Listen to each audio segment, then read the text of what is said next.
All right, folks, how you doing? This is NYC Radio Live. My name is David Ellenbogen. I am always honored that people choose to spend their time checking out this show. There's so much in the world, and I do my best to make sure that it's worth it.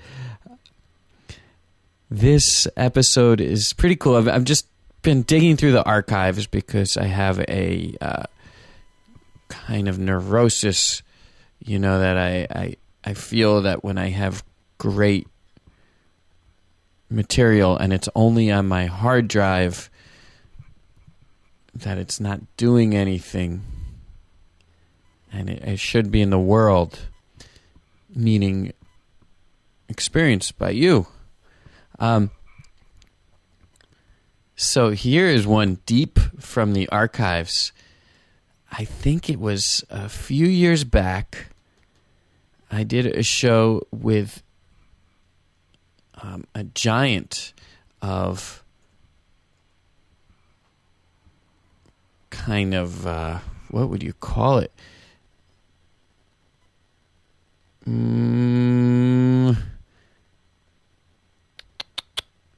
Counterculture history? Let's call it that for now. There's a guy named Terence McKenna who is the Carl Sagan of psychedelics. And if you don't know who Carl Sagan is, I strongly recommend you run out and check out his Cosmos special, which opened up astronomy to 1 billion people. Literally watched that, and it was one of the first times that scientists had the goal of reaching a big, wide audience of non-specialists. In fact, he was poo-pooed by many for even trying. And he's one of the most eloquent people ever. And Terence McKenna is a guy whose linguistic skills were so mesmerizing. In his brother's own words, he could read the words, he could read a phone book, and people would be just spellbound. But he also is a very interesting thinker, and his area of expertise was psychedelics. And I just want to say right now, as a disclaimer, that while I find talking to these people very interesting, I don't want to seem like I'm advocating anything for anybody. What you choose to ingest is your thing. And I interviewed Dennis McKenna twice, and actually, he did speak of one potential downside of psychedelics in his own words, is that people do them and they have amazing experiences. They might feel a oneness with all of the universe, called a monistic experience perhaps. And the mistake that some people might do is their next thought when they return is, oh, I've got to tell everybody about this, or I've got to bring this to the world. And that's where, that's my mission, that's my job in life. And that's where he said, kind of a little bit of a delusion of grandeur, or a kind of Christ savior complex might develop, and I think some people get confused with these incredible experiences, and they think that they might have something up on everybody, or they have something to bring to people. So, if your issue is narcissism, then I don't know if psychedelics are necessarily the cure. And if your issue is you're not grounded, I'm not feeling grounded, I better trip and think about this. I don't know. I don't know if that's the best approach. Maybe the best way to be grounded is, I don't know, meditation or exercise or spending time with your family. So that's my disclaimer. I know a lot of people who've had very positive healing experiences, and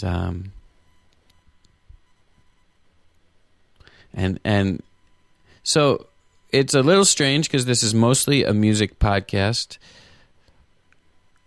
but I thought it was such an amazing discussion, and there's powerhouses that we're talking to. One is Terence McKenna, the brother of Terence McKenna, and an incredible scientist and one of the more grounded people in this field. Then Alexandre Tannous, who I introduced him in the podcast as a sound mystic. I mean, he certainly is. He's one of the he's on the foremost edge of sound and healing. And what although he wouldn't use that term, just the potential of what sound can do with meditation, and he gets flown all around the world, giving talks, and really important guy. And Greg Barris, who's one of the great comedians of our day. And he explores a lot of these issues. So that's your warning. This show is just a discussion, but it gets really good. And in terms of radio, which is where this was originally broadcast, I feel like it gets more unhinged than just about anything I've heard on the radio. In fact, at one point, I just left. I was the host, and I just left them on their own to go answer the door. And so I had to listen back to hear what happens. But pretty wide-ranging, really funny discussion, and I think a lot of you will enjoy it. So here we go. This is Terence McKenna, Greg Barris, and Alexandre Tannous on a radio show a couple years back entitled 3 Degrees of Terence McKenna. Hope you enjoy it. Tons of music lined up and coming. I hope, put this date in your calendar. What is it? May 25th, 6 to 9 p.m. at the Rubin Museum. Our group, the Acoustic Mandala Project, is doing its CD release. So that'll be a good time to come and say hello. And that's always special at the Rubin Museum. Yeah. Okay. Here we go in our time machine back to one of the wilder radio shows I've ever done at WKCR. Enjoy.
You're listening to WKCR 89.9 FM New York.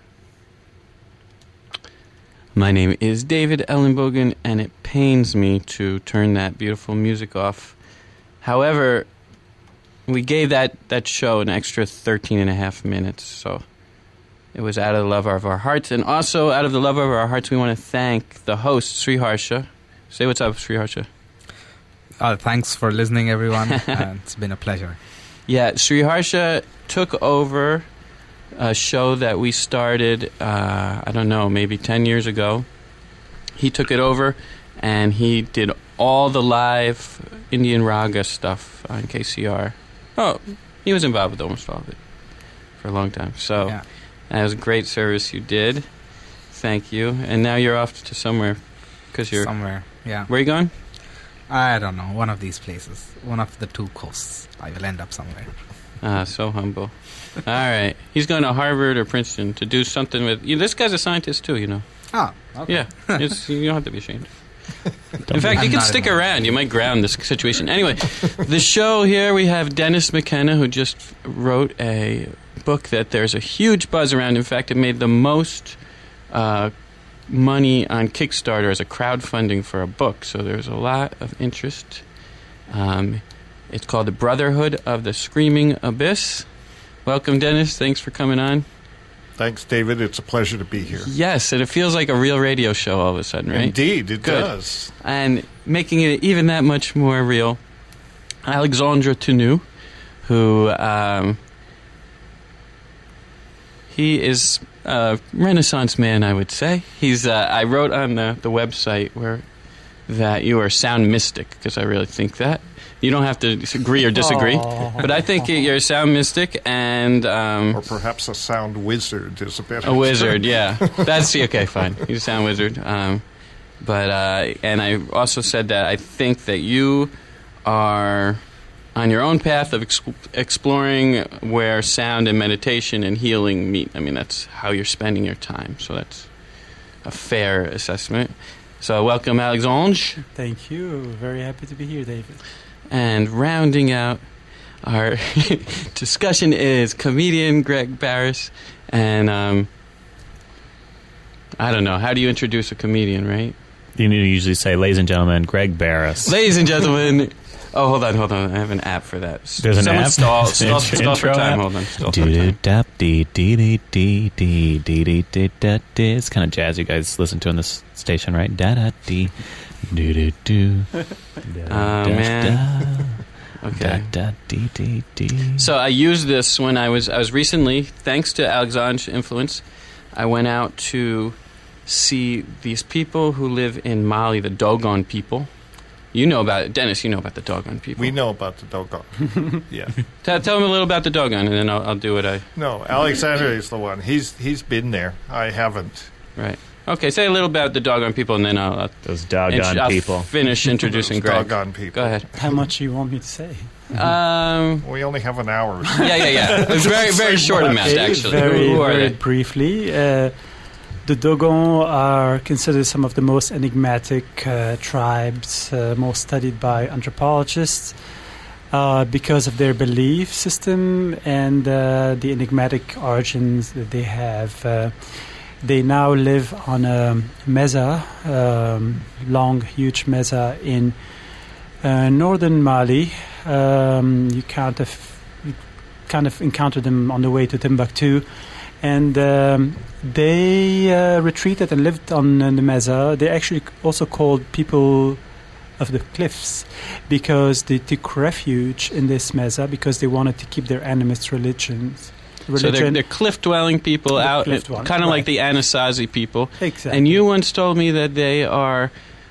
I mean, even though they're in Western Africa, you said that they might have been from Egypt originally and were like a mystery school. Right. They were a tribe of high priests that left Egypt because of radical change in the religious regime and belief. And they traveled through North Africa, settled for a bit in Libya, and continued their travel, eventually settled in Mali. And with the spread of Islam, when Islam went to West Africa, They were forcing everybody to convert, and those who didn't want to convert were taken as slaves. And the Dogons still to now practice their animist religion, which is very esoteric, with very strange beliefs, have been able to preserve their animist religion, and they have a very complex system, agricultural system and social, cultural, musical, and they were the first to tell Western astronomers about the existence of Sirius B, which is a tiny star that orbits Sirius A, the brightest star in the sky. And when the two Western astronomers in the late 40s checked this data after having been able to verify it using powerful telescope, and that's a star you can only see with a telescope, Right. They saw that it was there for real. And they asked them, well, how do you know about this? These are people who still till now don't have electricity, and they're completely removed from society and culture, even in a beautiful third world country. They said, well, extraterrestrials told us about it thousands of years ago, and it's been kept in their belief system, and there's a whole construct around it. It was not just a story. Right. So that's the hook. Yeah. They thought that they were visited by aliens who lived on a star, the brightest star in the sky, Sirius. But no, most people. But they also thought that it was more than one star. It was a binary star system. There are actually 3 stars. Mm. If you Okay. consider the other one that's next, that gets complicated there. But Right. We'll So stop maybe they were wrong. Mm. So anyway, I was visiting the Dogon people earlier this year, and usually I have an instrument, and that's my big icebreaker. I can go play music anywhere in the world, and people are charmed, dancing, whatever, so far. But I didn't have anything, and I had a really bad guide who just wanted to go off, and I don't know if he was drinking or what, but he just wanted to get rid of me. So he just dropped me off. Like, I think he'd pretend the motorcycle was broken, like kick me off somewhere and then like disappear and drink with his buddy. So I would walk around. I got led to a family of Fulani herders. Fulani, some people say they're like the African Jews in that they are really, really widespread throughout all West Africa. Herdsmen and traders. And so I got brought to these Fulani people, and it seemed like the hustle was they wanted me to buy a chicken. Like, that was the whole hook. Like, okay, you're here. Like, when are you going to buy the chicken, you know? And I'm like, oh, man, I don't want to buy a chicken, you know? So this is how I'm going to introduce Greg Barris. I used this app, and I said, oh, it's really great to be here.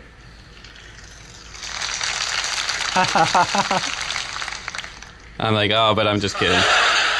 I like that app. Yeah, it's I great. should You have need that. that. What's You that want- called? It's 70s. It's I don't know, but it's a 90s sitcom or something. So it has things from 90s. That's sitcoms. perfect. I just need that all the time. Like, hey, girl. Oh, yeah. Okay, so That's perfect. Dennis, you wrote a book. It just came out, and you said I can only ask questions in good taste. But That's right. all right, I'll do my worst. Standards vary. Right. In a book that you are a fictional character in, perhaps, you go out to the Amazon. You were in search of a rare psychedelic.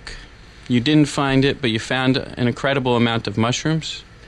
You guys ate them, That's right. and you discovered a sound that blasted you into another dimension. Yeah.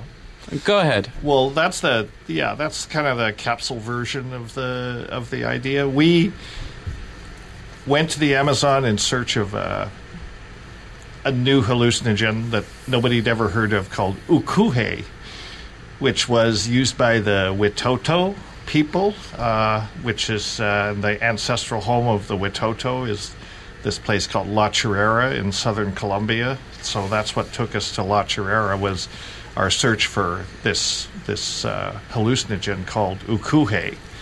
Why were we looking for ukuhe? We were looking for it because we were interested in DMT. It was really DMT that was the hook, if you will, that fascinated us when we were growing up or not growing up, whatever it was we were doing back in the late 60s in Berkeley and the Haight-Ashbury and all that. And my brother was going to Berkeley at that time and was heavily involved in the drug culture, and out of all the panoply of drugs that were available, DMT emerged as by far the most interesting to our point of view, because it seemed to be a portal into hyperspace, in a sense. We became convinced that DMT was far more than just a drug, that it had something to do with aliens. We weren't quite sure, but the content of the experience was very, indicative of that, very science fictional, and so on.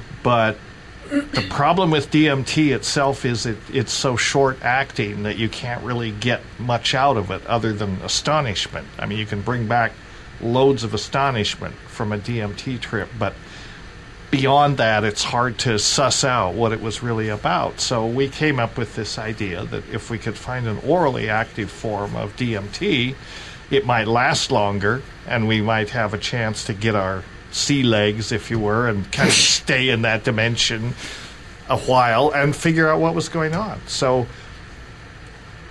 when we basically stumbled across a paper by the famous ethnobotanist R.E. Schultes, which was called Virola, as an orally active hallucinogen. And Virola is a genus of trees in South America in the nutmeg family that is used to make snuffs that various tribes use, the Yanomami primarily, and the snuffs are very high in DMT and other related compounds. But this one tribe that Schultes was writing about, the Witoto and the Bora, which is a close related tribe, were not using it as a snuff. They were making an orally active preparation out of it. And so we thought, aha, this has got to be the Holy Grail. We should go after ukuhe, because this is the DMT formulation that we think may do the trick. So that turned out to be a red herring in some ways. When we finally got to La Chirera, eventually we laid our hands on ukuhe, and it was interesting but not spectacular. But what happened was really sort of serendipity when we went through all this trouble to travel down there, quitting we didn't actually have jobs at the time. We were students. But when we went down to South America in search of ukuhe and went through a great deal of trouble to get to La Chirera, what we found was that the area around the mission village where we were had been cleared for pasture, and these white Cebu cattle had been brought in. There's maybe 100 acres of pasture around this little town, and that's the preferred substrate for Psilocybe cubensis, which is a mushroom, psilocybin mushroom, that everyone knows about now. But nobody really knew much about it at that time. So when we got to La Chirera, these mushrooms were everywhere. And we thought, well, this is great. These are nice, friendly, recreational psychedelics. We can entertain ourselves with these while we're looking for the real mystery, not knowing that the real mystery was really mushrooms. And that is the best orally active form of DMT that there is. And so psilocybin and DMT are very closely related on the chemical level, on the molecular level. So we started eating this mushroom quite regularly, and actually we kind of incorporated it into our diet because there wasn't a whole lot of other things to eat there. And it quickly got very strange. One of the things that mushrooms does is they make you have funny ideas, and many funny ideas began to float around in our conversation. Now, my friend here, who remains, I'm very impressed, because he's an incredible scientist, and I know you are as well. So can you explain to him a little about what your take on the chemistry of what was happening to your brain or your mind as you're eating these plants? Well, no. No, you don't know. You don't know. Well, we don't really know. I mean, I think there's more to it than just molecular processes. But one of the things about DMT is it's not orally active. As a rule, it's not orally active, right? You have to ingest it other than by mouth, either as a snuff or the usual way to take it, if it's synthetic, is you smoke it in a crack pipe. You smoke it as the free base. Wait, okay, now I have to say, this show is not officially representing the views of Columbia University or the people who give Columbia University money. No, we understand that. Yeah. And we're not even necessarily recommending this. Yeah, this was, yeah. I should have said a glass pipe. That's less. Right. I mean, we lost a lot of credit with the aliens. But go ahead. now we're on crack pipe. The point is that DMT by itself, you can't take through the gut because there are enzymes in your stomach and your liver that will inactivate it. These monoamine oxidase inhibitors, or monoamine oxidases is what they're called. So if you want to take DMT orally, you have to take a monoamine oxidase inhibitor with it. And it turns out that that's the basis of the formulation of ayahuasca.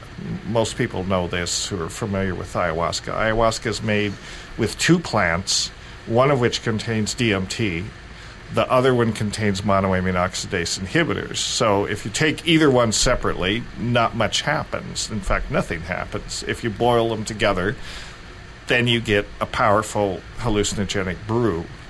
But at the time that we went down there, this really hadn't been worked out for ayahuasca. Ayahuasca was much more mysterious at that time. You mean some tribe was keeping it to themselves? Well, it's not like that, but the chemistry of it wasn't well understood. It wasn't understood about this admixture plant business, the synergy between the two plants.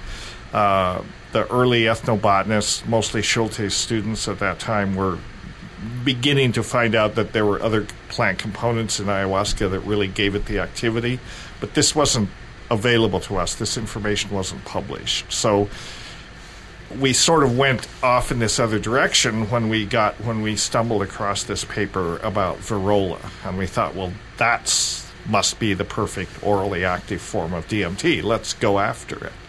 So that's what took us to La Chirera. And then when we got there, it became apparent in pretty record time that the real mystery and the thing that we'd come for was actually the mushrooms, which are very great psychedelics. They're very compatible with human metabolism, non-toxic, all of this. And they don't require a monoamine oxidase inhibitor to be active. The nature of the active molecule in the mushrooms, which is psilocin is converted to psilocin in the body, and it's psilocin that actually is the active form. But psilocin is very, very close to DMT, but just different enough that it's not broken down by monoamine oxidase. So it's orally active, and it's very compatible with our metabolism. It basically goes through you like ice water, except you shouldn't probably eat it every day. Yeah. That's where things took a turn. That's where things took a turn because, it began to, many funny ideas about what all this was about.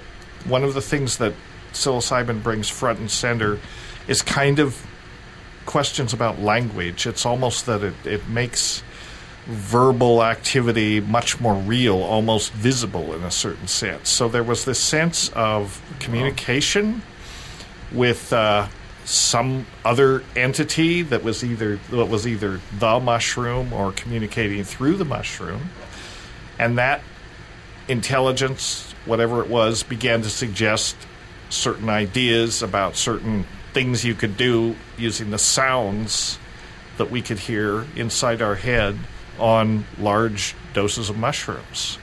And so we sort of quickly went down this primrose path of, we devised this experiment. And the experiment involved trying to imitate the sounds that we could hear inside of our heads and induce essentially a biophysical reaction. Well, now it really gets complicated because I can't really talk about the experiment at La Chirera. I mean, the whole Fair hour. enough. Yeah. But anyway, we got led into this place where we had some very funny ideas about what we could do with mushrooms and our own voice to create, what do you call it, the ultimate artifact, something like a fusion of mind and matter. Through sound. Through sound, right. And that's where we come in with... That's where Alexandre comes in. Well, it shouldn't be that strange, because Hindus and Buddhists have been doing this for centuries and thousands of years, if not older, in other religions, which is using mantras and sutras that are actually words to change the tuning of the brain. A lot of the open-minded scientists right now think that the brain is a receiver of consciousness, and this is not where consciousness is made. The brain taps into consciousness, and with sound and compounds and plants and hallucinogens, you can adjust this tuning. And some use both, plants and sound. So monks use a whole repertoire of sutras and mantras, which are actually words, and altering consciousness is a practice that has existed in many other cultures using music. You were just playing Indian classical music. The main thing that happens in an Indian classical music performance is altering people's consciousness, the listeners or the audience, through judicious, attentive listening. Same thing with classical Arabic music, Persian and Turkish. When you deal with scales, modes, maqamat and raga, these are names for various modes in different cultures, you're dealing with different mathematical proportions and ratios. So these also alter chemicals. So there are many different ways to tap into what the brain can allow you to experience. So, Sriharsha, as someone who spent a lot of time in the field of raga, do you think that it's possible that a different tuning system, like each raga has its own color, do you think it's possible that each raga could tune your body in a certain way? Well, I don't know to what extent, but different ragas do try to evoke different aesthetics, what is called the rasa. So some evoke a feeling of pathos, some evoke a feeling of anything from fear to amazement to a devotional to spiritual feeling. So that, I'm sure, happens. Whether you get a response beyond just a temporary altering of your feelings into something physiological, that I'm not sure. But ragas do definitely change your mood for sure. Yeah. Well, that's one and the same, don't you think? I mean, if something changes your mood, it changes you physiologically, I would say, to some extent. Yeah. Okay. Yeah. So you're in agreement. You're really losing credit here. You seem to be in agreement with the group on the whole. Yeah, and when your mood changes, it changes on the chemical level. Anything that happens in us changes on the chemical level. Right. And then emotions and your mental state would change, your physical state. We run on chemicals, as Dennis always say. Right. Essentially, what we even call consensus reality is a drug-induced state, because reality is created, or at least filtered, by our brains, and our brains are biochemical engines that run on neurotransmitters. Those things are drugs, basically. So we're all high on something all the time, right? The concept of the drug-free person, it's an oxymoron. It doesn't exist, because we're made of drugs, right? And you can modulate consciousness through these different molecular tweaks, in a sense, these molecular triggers. And if, as Alexandre mentioned, if consciousness is a quality of the continuum, essentially, a quality of reality. It's not that the brain creates it. The brain detects that signal, filters it and processes it, and extrudes the movie that we live inside, the reality hallucination. and you can change the channel, and that's partly what some of these compounds do. They let you temporarily change the channel. And music too, right? I mean, of course, and laughter too. That's Right. why people go to comedy shows, because endorphins are some of the most magical. right. Yeah, I'm a good trip, for real. yeah. Let's. You've been holding back, so comedy. Let's get to it. Ka-dung-dung. Well, comedy's interesting. I mean, no other primate that we know about laughs, right? I mean, sense of humor is a uniquely human quality, is it not? Dolphins laugh. Dolphins laugh. Dolphins Okay, laugh. well, they got a good sense of humor. There goes that Do they have theory. good jokes? They have some pretty good jokes. Oh, tell us a dolphin joke. Okay.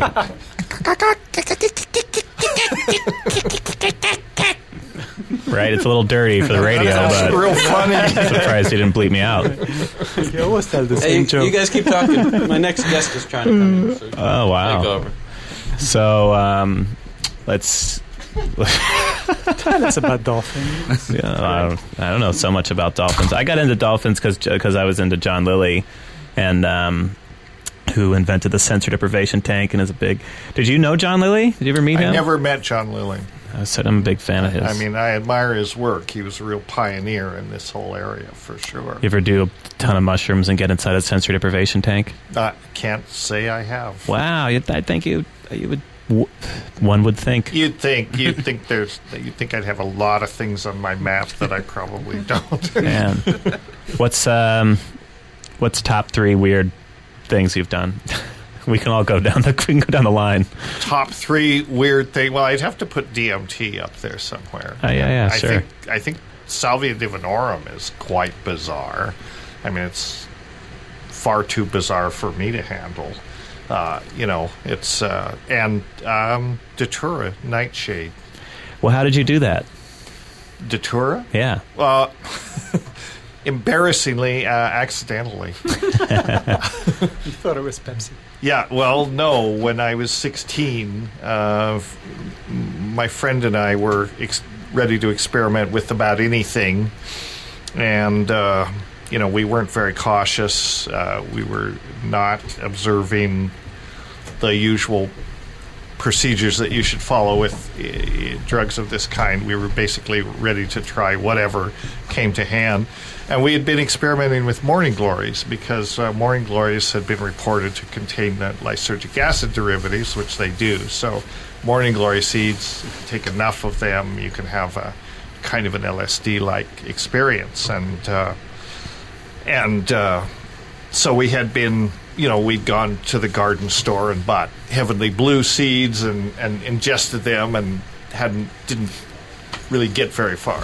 We got an upset stomach, and that was about it.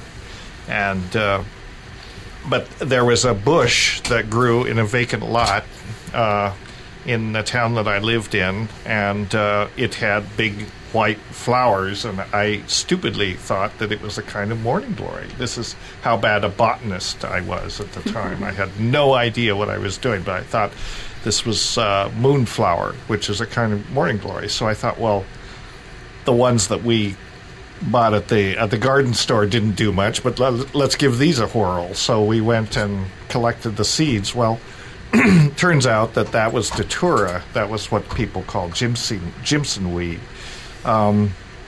So we ingested these seeds, expecting to have an acid-type experience, and instead what we had was a completely typical datura-like experience, which, on the conceptual model we were working under, it was a bad acid trip, right? Yeah. I mean, we'd only taken acid once before in our lives, so we thought, oh, this is what they mean by a bad trip. No, this is what they mean by a typical datura trip, which is pretty horrific, actually. I don't recommend it. People should not. I trust you. I trust you. If you tell people not to do something, Well, don't do it. well, let's get the list. Right. Well, How long was your Datura trip? about 36 hours. It's long, and we took a very substantial dose.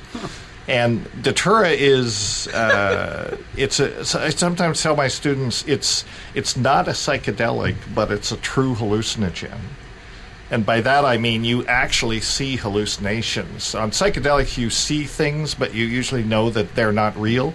On Datura you see things and you can't tell if they're real or not. Wow. And in For fact, 36 hours. well, in this yeah, case. more or less, yeah. Isn't that also like witch hazel? Isn't that what witch hazel is? No, witch hazel Or not is witch something hazel. completely Okay, yeah. different, but Daturas and nightshades. Nightshade. Datura is a nightshade.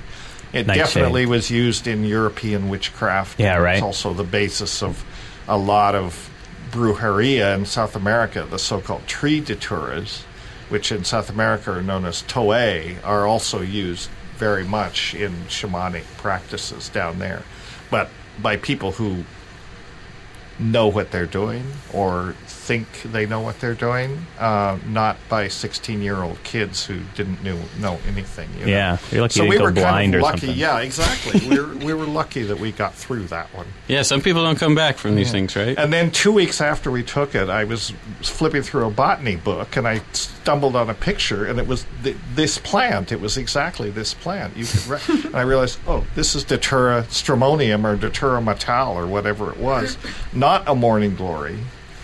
And it was actually a transitional point in my life because I realized at that point I said, if you're going to work with these plants, you better damn well know what they are. So I decided to study botany so I wouldn't go around mistaking plants. Wow. You know. That's commitment.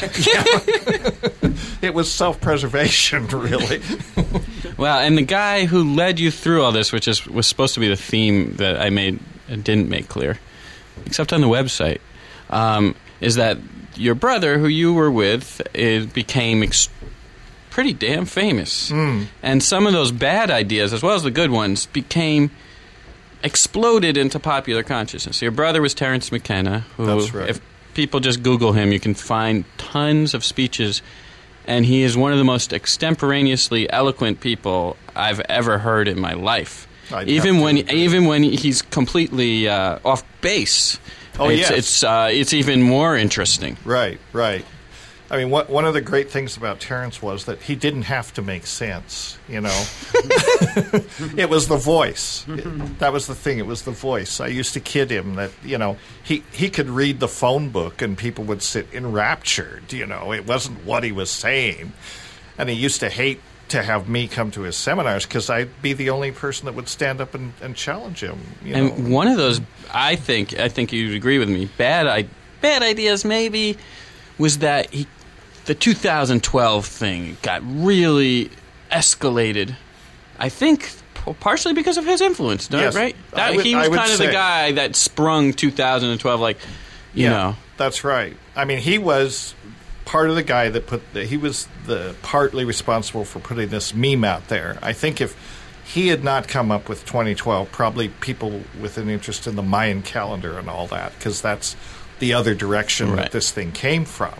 But Terrance, because he was so widely quoted and sort of out there promulgating this idea of the time wave and the idea that time is going to end, I mean, he loved provocative statements. It's great to think about time, right? I mean, no matter, even if it's off base, to have a really fascinating guy talk about different ways time could work. Yeah, exactly. It's kind of worth it. And some of his ideas about time were pretty interesting. All right, like what? Well, the idea that time has a structure. You know, that time is a fractal structured, you know, just as fractalated reverberation of some other beginning time point. Yeah, in a sense. I there mean, we go. Time actually can condition a fractalated what kind beginning of time. Time actually determines what kind of things can happen within time. And the theory was all about novelty. You know, novelty is new things under the sun, if you will. You know, novel events, not habitual events. Okay, let's bring in our non-psychedelic explorer, besides me. I'm the host, and the views expressed do not necessarily reflect WKCR or Columbia University or its affiliates. Or distinctly don't reflect. These are the opposite of what they're trying to tell us. Right. Which is why I'm bringing in Sri Harsha. You like that idea that time could be a fractal? And what he's saying, time creates time itself?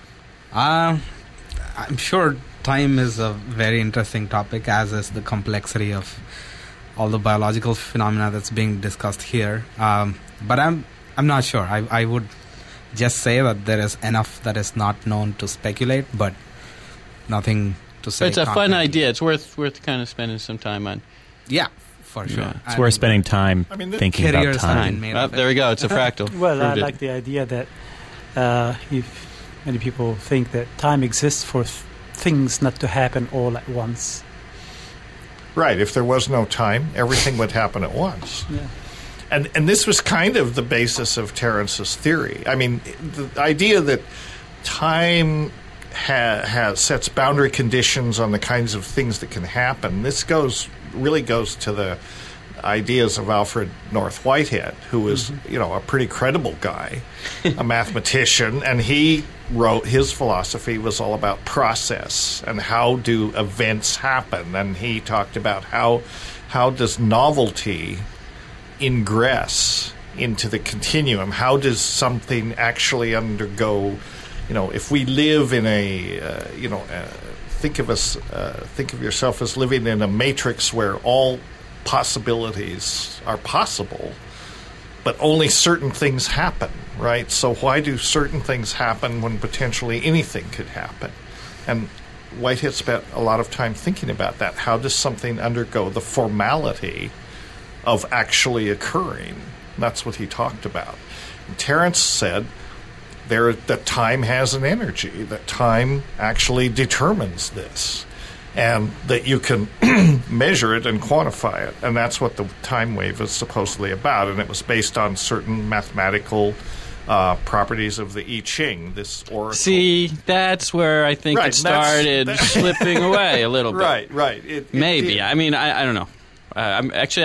Maybe I speak in ignorance. Alexandre, someone tell me more about the I Ching. I Ching is just a way to figure out what this exact moment in life means, right? I mean, it's like it only works for this one particular moment, and that's it. And then there's 64 hexagrams, right? And 64 as a number is very magical. Well, let's not go further into this because okay, all right, I stand corrected. Then all right, it's a fascinating topic, I think, but it's really complicated. And to give the listeners just 2 minutes of this topic, so buy a book on the I Ching. Is that what we're saying? Yeah, at least the host should. Yeah. Wing Chun. Wait, what is it? But I would say everybody. What Terrance did with the I Ching was actually, as you mentioned, the I Ching is an oracle. It's a method of divination to tell what's happening at this exact moment, right? But Terrance was able to extend that into a mathematical system, and essentially what he did was rediscover an ancient calendar. I think that much is so clear. He found out that there's a relationship between the I Ching and the Mayan calendar. No. Oh, okay. No, it's its own calendar. Okay. It's actually... It is a calendar. You can use it as a very accurate 13-month lunar calendar. And if he'd stopped there, then he would have got recognition from a lot of sinologists who would have been amazed at this discovery, and no one else would have noticed or cared, right? He got recognition from the wrong people outside the academy, but actually that will probably help his star is only rising. People are still talking about him more after his death than before. Is that true? That seems to be true. Yeah. So yeah. I know, Alexandre, you're another guy that just got out of the academics. Mm-hmm. You didn't think it was a good place for ideas. No, because people are so conditioned and that it's so hard for them to think outside of the box. And anyone who thinks outside of it is kind of excommunicated or at least highly encouraged not to. Right. And I think it's healthy to be open-minded and to do some research, to investigate things further, to see whether they're possible or not, because what drives this reality and our future is invention, and that means bringing new information, new ideas. If we bathe in the familiar all the time, we don't go. So you think you get more ideas outside of a place where a unification of ideas is encouraged? Yeah, exploration, invention, creation, creativity is the most important tool. And this is what artists, scientists, inventors rely on. And you can't pursue this in an academic context? With great limitations based on what the group thinks is correct. So I guess you just shot down your application for tenure. well, you didn't put one. Oh, you forgot to put one in. Yeah. No. Greg, you went to school? I was a philosophy major. Me too. Nice. I dropped out Okay. my senior year, and I had a scholarship. I just left it all. Wow, you're like, Left that's it all. mystical. Now, you know what's weird about you? You're a comedian. Greg Barris is a name. They're offering you big halls. You said something I'm like Irving Plaza or something, right? Sure. Yeah. He's playing big halls. That's hard. I'm a Comedy name. is the most brutal sport. It's almost a sport, right? It's a sport. It's, You get abused. Cheerleading's a sport. Comedy's a sport. Yeah. Yeah. Whew. But what's strange about you is the comedians, I always imagine comedians have to be the kind of like the lovable loser schmuck guy. You know, like the Woody Allen, you know, like, oh, the poor guy. But you have like a restaurant. It's kind of strange. It kind of strikes down the, you know, it's a different genre. Yeah, what can I say? I'm a man for all seasons. You know, I can't help but kill it everywhere I go, and you know, that's just a part of it. Well, I mean, what do you want from me? I try to Just be share a it. lovable douchebag, but I just come across as awesome. You can't help it. oh, wow. Can you believe that it's almost time to wrap it up? Oh man, Would you believe that? That was a quick hour. yeah. Well, I don't know. There you go. Fractal time. Fractal right? time. It was really like a lot of hours, but just Right. fractalated, Right. and then it will Because continue. especially, let's say we listen back to the recording. Then what's happening to time? Exactly. Well, maybe that's what happened on the 21st. I was thinking that because one of the speculations that there could be time travel on the 21st, right? And if Right. someone did time travel, we wouldn't be like cognizant of it, right? I mean, how would we be? Like if someone time travel and like, Well, Terrence's one of his wilder speculations on what might happen on the 21st was, you know, a kind of funny scenario. It was that would be the moment when time travel was invented. yeah, the first time. Right. But of course, if time travel were invented at that time, then after that, all the time machines from the future, of course, you'd want to go back as far as you could. Well, you can't go back earlier than the moment time travel is invented, right? Yeah. So one of his scenarios was that suddenly on the 21st, all of these time machines would start Just show up, condensing, right? Show up. There would be time machines everywhere, like mosquitoes or something. And, you know, that would signify the end of the temporal world, the beginning of a historical.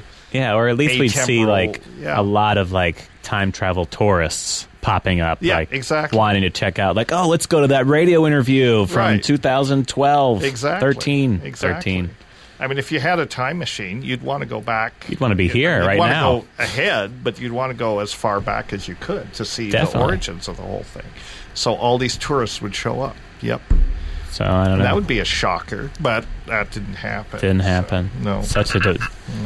I know it wasn't a letdown for you, but I feel just devoted It so much of my wasn't life actually to it. a letdown for me. I didn't think anything was going to happen. I was always a skeptic about time wave zero. You know, I mean, the problem was, well, there's not time to get into it, but the basic problem was it couldn't be disproven. You know, Yeah. so it's not a legitimate theory unless you can define how you can invalidate it. That's kind of the essential quality of a real I got into theory. it. Artwork. I made artwork, jewelry, a psychedelic rock song about it, a television pilot. It's all a lie. Yeah. So in that sense, it was interesting. Got me. Yeah. Yeah. All right. Got lots of people. Well, it was cool. It's a super cool idea. Yeah. So, gentlemen, this actually happened. It was a beautiful radio show. Very, you don't know who was listening, but it's great. In New York, people actually are listening. Okay. Maybe that's a bad thing. Great. I don't know. But go ahead. Are you going to plug my book?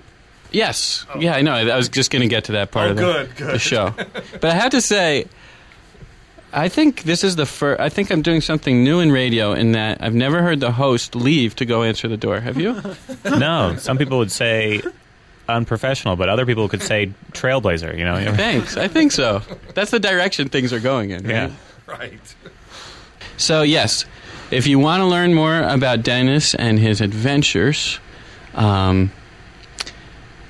you can go to the Brotherhood of the Screaming Abyss.com. Is that possible? Well, you can go there, but you can buy it on Amazon. Just buy the book. That's where you want to go. Is buy the book. Amazon.com. Yeah. If you want to experience sound healing, which is a beautiful, beautiful experience, I think the term Alexandre prefers is sound meditation. How do they do that? I don't even know. You have to know them, right? Well, they can connect to me on He's Facebook. much tougher. Yeah, look for Alexandre Tannous, but write a message that's why you're connecting with him. Tannous. Tannous. My website is still not up. And it's pronounced Alexandre. It's Alexandre Tannous, Tannous. But it just kind of disappears, Alexandre. Alexandre. Yeah. But I just... Are you going to wrap up the show? Okay. All right. Finally, and how do we keep in touch with... I'm easy. I mean, if you just put Greg Barris in any type of media device you have, I'm all of it comes up. Just go to Carnegie Hall. Go to carnegiehall.com, type my name in, buy tickets, buy my album, buy a shirt. Okay. Buy. But now go to his restaurant. Buy something, please. Buy something. Please, God, I need money. All right. So... now, to end with some shameless self-promotion, my favorite singer who you guys know, Dana Hanchard, beautiful singer. Yes, She's playing the Zinc Bar, which is on 3rd and Sullivan, tomorrow, 7 p.m. to 9 p.m. She's my favorite musician because, honestly, I cry sometimes when I listen to her. She does have a phenomenal voice. And I'm playing at the show. Fantastic. I know. Yeah, it's going to be great. Some African musicians are coming, all kinds of people. So I'm going to play one tune, and then that will move us over into the next program. Thank you, Sri Harsha, for beautiful service to lovers of music. And thank you. And after listening to all of this, my state of consciousness has definitely been altered. All right. Here's Dana Hanchard.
beckons me to not be afraid.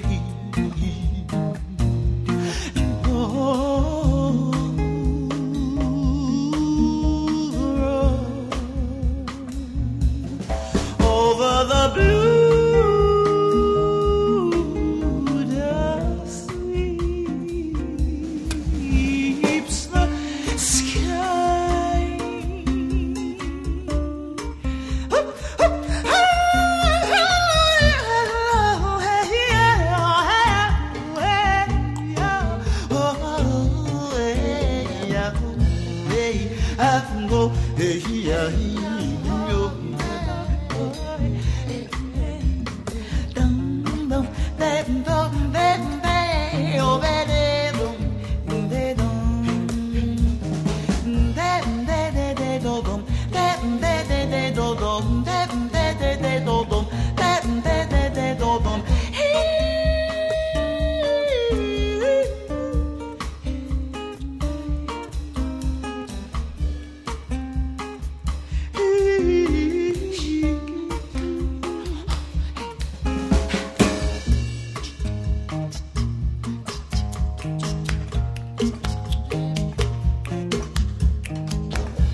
blue.